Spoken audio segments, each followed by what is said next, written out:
Hi everyone, well I wasn't expecting to be making this video today, but Eugen appeared to have changed my plans. So they have announced they are releasing a new nation pack for Wargame Red Dragon, which isn't a complete surprise, but I wasn't expecting this to be the nation that they added. I had speculated from what other people had said that they were missing Turkey, for example, so I thought that might get mixed in. However, Eugen have decided to add the nation pack of South Africa. At this stage they're not giving us a release date, they're just saying the not too distant future. And they're also going to give us updates every 2 weeks on the types of units they're going to be adding. Thankfully, they've given us a little bit of background and also some of the units they're going to be adding in this post, so let's talk a little bit about that. So the first thing to say is they've admitted quite freely that they're adding this because of all the new players that they've gained from the Epic store where they've given the game away for free. So it makes sense for them to try and get a little bit of cash back by adding a new side, and it gives the older players more content to play with. So as I state here, they decided on South Africa because it's got a large indigenous armaments industry, producing a lot of cool vehicles which they fancied modelling basically.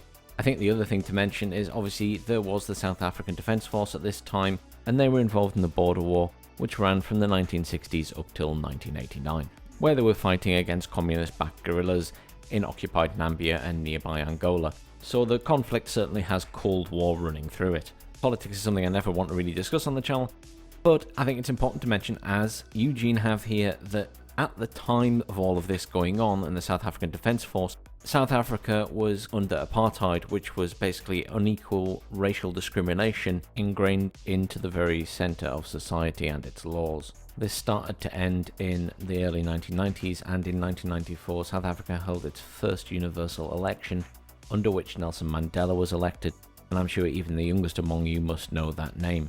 So what exactly will this pack be adding? It will be adding close to 19 new units, including 20 brand new vehicle models and many new variants of other vehicles, and as with their other packs it will include local language voiceover packs. Vehicles wise, they're going to include the Casspir, which you can see on the screen here, the Ratel, and these are both APCs which will come in various variants from IVF, Recon Command, Mortar and even SAM. The Rooikat, which is a wheeled tank including various types and prototypes, the Eland, license produced French AML, the Cactus, the French Crotale, and the only tracked Olifant MBT, and many variants of the SAMIL trucks, the Yestervark, the Bosvark, the Valkyrie, the Bateleur MLRS, and their iconic G6 Renoster self-propelled howitzer. Obviously here I'm just showing the pictures of the real vehicles as we don't have in-game shots yet, but as they release them I will certainly put them up. In terms of Air Force, they're going to include the old Bucaneer, Vampire and Impala as close air support, as well as the French Mirage variants and locally modified Cheetah as a fighter and multi-role aircraft, and they will also include the Atlas Carver prototype, first full South African prototype ever designed that never actually left the drawing board in real life. Helicopters will include the Alouette 3, the PUMA, the Super Frelon, and their locally produced versions and prototypes such as the K-Car Oryx XTP-1 Beta, and you will also be able to deploy South Africa's very own attack helicopter design, the Rooivalk. Their plans are to include the infantry Bokop regular riflemen, Parabat paratroopers, the SASF special forces, and many more units including militia, recon, manpads, engineers, etc. Apparently you will also find some Portuguese-speaking Angolian UNITA squads, as well as SADF's own 32 battalion, the Buffaloes.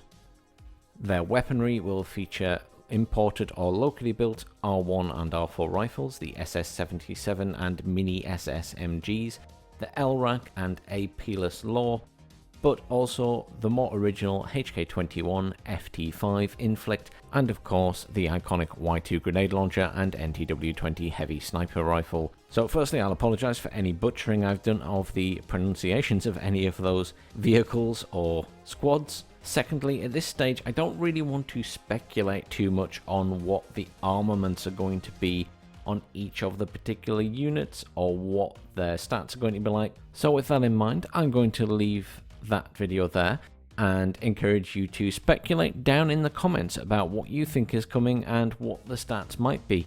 And obviously keep an eye out on the channel, as when they do release more information, I will certainly put up a video discussing it and perhaps comparing it to what is already available in other decks. So thanks very much for watching, everyone. Please like, share and subscribe. Leave comments down below. All of this does help A, give me feedback to know what I'm doing right and wrong, and B, it allows me to see that you're actually enjoying these videos and it's worth me spending the time making them. Another good reason to subscribe if you haven't already, as I am planning to release an aircraft guide this week, so you'll want to know when that pops up. Thanks again for watching. Have a good day.